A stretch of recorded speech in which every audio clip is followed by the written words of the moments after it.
Vestlandsk Ortopedisk Institutt holder til på Mannsverk torg.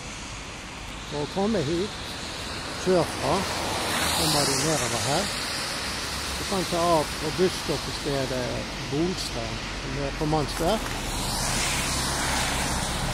eller med bussgarasjene nordfra, og stoppe der.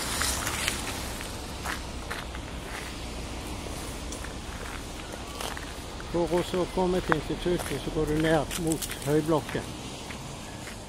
Her er det fri parkering på begge sider.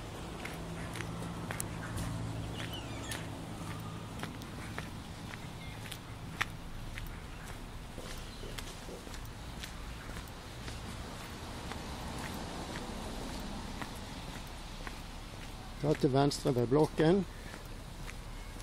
Kommer så inn på selve Mannsverk torg. Da til høyre.